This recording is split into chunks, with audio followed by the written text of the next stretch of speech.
ಯಾಕೆಂದರೆ ಇದೊಂಥರ routine. Daily ಬೆಳಗ್ಗೆ, ಮಧ್ಯಾಹ್ನ, ಕೆಲವು ಸತಿ ಸಂಜೆ ಕಾಫಿ ಟೀ ಅಂತ ರಾತ್ರಿ 4 ಹೊತ್ತು ನಾವು ಅಡುಗೆ ಮನೆಯಲ್ಲೇ ಇರ್ತೀವಿ. ಅದಕ್ಕೆ ಸ್ವಲ್ಪ ಹಿಂದಿನ ದಿನವೇ ಪ್ಲ್ಯಾನ್ ಮಾಡ್ಕೊಳ್ಳೋದು ಎಲ್ಲ ಸ್ಮಾರ್ಟ್ ಹೋಮ್ ಮೇಕರ್ದು ಬೆಸ್ಟ್ ಗುಣ ಅದು, ಆಯಿತಾ. ನಾವು ಸ್ವಲ್ಪ ತಲೆಯಲ್ಲಿ ಪ್ಲ್ಯಾನಿಂಗ್ ಅಂತ ಇಟ್ಕೊಂಡ್ಬಿಟ್ರೆ ಅಡುಗೆ ಮನೆಗೆ ಹೋಗಿ ನಾವು ಏನು ಮಾಡಬೇಕು ಅಂತ ಗೊತ್ತಿದ್ರೆ ಪಟ ಮಾಡ್ಬೋದು. ನಾನು ಲಾಸ್ಟ್ ವ್ಲಾಗಲ್ಲೂ ಅದೇ ಹೇಳಿದೆ, ತಲೆಯಲ್ಲಿ ಏನು ಮಾಡಬೇಕು ಅಂತ ಇದ್ದರೆ ಅದನ್ನು ಎಕ್ಸಿಕ್ಯೂಟ್ ಮಾಡ್ಕೊಳ್ಳೋವಂಥದ್ದು ಈಸಿ ಆಗುತ್ತೆ ಅಂತ. ಸೊ ಆದಷ್ಟು ಮೀಲ್ ಪ್ರಿಪ್ರೇಷನ್ನು, ಮೀಲ್ ಪ್ಲ್ಯಾನಿಂಗು ತುಂಬಾ ಮ್ಯಾಟ್ರ್ ಆಗುತ್ತೆ. ಈಗ ಏನೋ ಒಂದು ದೊಡ್ಡ ಪ್ರೊಸೀಜರು ಸ್ಟ್ರೆಚ್ಚು ಒಂದು 2 ಅವರ್ 2.25 ಅವರ್ ಮಾಡೋ ಬದಲು ಸ್ವಲ್ಪ ಬೆಳಗ್ಗೆ ಸ್ವಲ್ಪ ಹಿಂದಿನ ದಿನವೇ ಚಾಪಿಂಗು ಏನೋ ಒಂದು, ಆಯಿತಾ. ಕರೆಕ್ಟೇ, ಅದು ಚಾಪ್ ಮಾಡಬಾರ್ದು, ಎಲ್ಲ ಕರೆಕ್ಟೇ. ನ್ಯೂಟ್ರಿಷನ್ ಸ್ವಲ್ಪ ಕಡಿಮೆ ಆಗುತ್ತೆ, ಎಲ್ಲ ಕರೆಕ್ಟೇ. ಬಟ್ ನಮ್ಮ ಮೆಂಟಲ್ ಹೆಲ್ತು ಇಂಪಾರ್ಟೆಂಟು. ಫಿಸಿಕಲ್ ಹೆಲ್ತ್ಗಿಂತ ಜಾಸ್ತಿ ಮೆಂಟಲ್ ಹೆಲ್ತೂ ಇಂಪಾರ್ಟೆಂಟು ಅಲ್ವಾ. ಸೊ ಫಿಸಿಕಲ್ ಚೆನ್ನಾಗಿದ್ದು ಒಂಥರ ಸ್ಟ್ರೆಸ್ಸಲ್ಲಿ ಇರ್ತೀವಿ ಅಂದರೆ ಕಷ್ಟ ಆಗೋಗುತ್ತೆ. ಆ ಸ್ಟ್ರೆಸ್ಸಲ್ಲಿ ಅಡುಗೆ ಮಾಡ್ತೀವಿ, ಒಂಥರ ತುಂಬ ಹಿಂಸೆ ಆಗೋಗುತ್ತೆ. ಸೊ ನಾನು ಹೇಳೋದೇನು ಅಂದರೆ ಆದಷ್ಟು ಅನ್ಹೆಲ್ದಿ ತಿನ್ನಬೇಡಿ, ಆಯಿತಾ.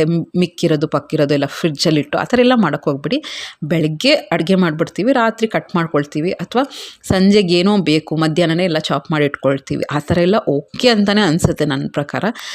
ಯಾಕೆಂದರೆ ಆ ಸ್ಟ್ರೆಸ್ಸಲ್ಲಿ ಅಡುಗೆ ಮಾಡೋದಕ್ಕಿಂತ ಹ್ಯಾಪಿಯಾಗಿ ಸ್ವಲ್ಪ ಎಂಜಾಯ್ ಮಾಡಿಕೊಂಡು ರಿಲ್ಯಾಕ್ಸಾಗಿ ಅಡುಗೆ ಮಾಡೋದು ತುಂಬ ಇಂಪಾರ್ಟೆಂಟ್ ಆಗುತ್ತೆ. ಆಮೇಲೆ ಈಗ ಸ್ಮಾರ್ಟ್ ಹೋಮ್ ಮೇಕರು ಅಂದರೆ ಒಂದು ನ್ಯೂಟ್ರಿಷನ್ ಕರೆಕ್ಟಾಗಿ ತಲೆಯಲ್ಲಿ ಇಟ್ಕೋಬೇಕಾಗುತ್ತೆ. ನಾನು ಯಾವಾಗಲೂ ಹೇಳ್ತೀನಿ, ನೀವು ಏನೇ ಒಂದು ರೈಸ್ ಐಟಮ್ ಮಾಡಿದ್ರೂ ಪರವಾಗಿಲ್ಲ, ಅದ್ರ ಜೊತೆಗೆ ಸೊಪ್ಪು, ತರಕಾರಿ, ಫ್ರೂಟ್ಸು ಇರೋಂಗೆ ನೋಡ್ಕೊಳ್ಳಿ.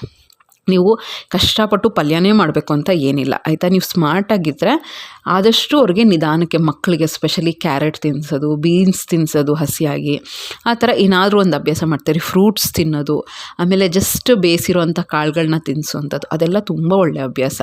ನಾನೇ ನಮ್ಮಿಬ್ಬರು ಮಕ್ಕಳಲ್ಲೂ ಡಿಫ್ರೆನ್ಸ್ ನೋಡ್ತೀನಿ. ದೊಡ್ಡ ಮಗಳು ಏನೂ ತಿನ್ನಲ್ಲ, ತುಂಬ ಕಷ್ಟ ಅವಳಿಗೆ ಏನಾದ್ರು ತಿನ್ನಿಸ್ಬೇಕು, ಒಂದು ಸೊಪ್ಪು ತರಕಾರಿ ತಿನ್ನಿಸ್ಬೇಕು ಅಂದರೆ ಸಿಕ್ಕಾಪಟ್ಟೆ ಕಷ್ಟ.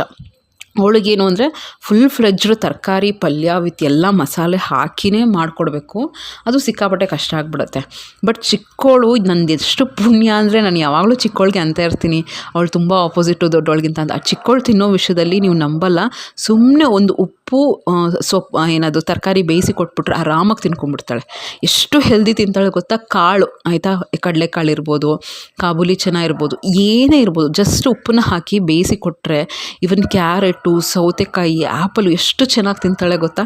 ನನಗೆ ಅವಳದು ನ್ಯೂಟ್ರಿಷನ್ ತಲೆನೇ ಕೆಡಿಸ್ಕೊಳ್ಳಲ್ಲ ನಾನು. ಬಟ್ ದೊಡ್ಡವಳು ಆ ಥರ ಅಲ್ಲ, ಅವಳಿಗೆ ನೀಟಾಗೆಲ್ಲ ಮಾಡಿ ಕೊಟ್ರೇ ಇದೆ. ಸೊ ನೀವು ಸ್ವಲ್ಪ ಸ್ಮಾರ್ಟಾಗಿ ಥಿಂಕ್ ಮಾಡಿ ಮಕ್ಕಳನ್ನ ಸ್ವಲ್ಪ ಟ್ಯೂನ್ ಮಾಡ್ಕೊಂಬಿಟ್ರೆ ತುಂಬ ಟೇಸ್ಟಿಯಾಗೇ ಬೇಕು ಆ ಥರ ಎಲ್ಲ ಇಲ್ಲದೆ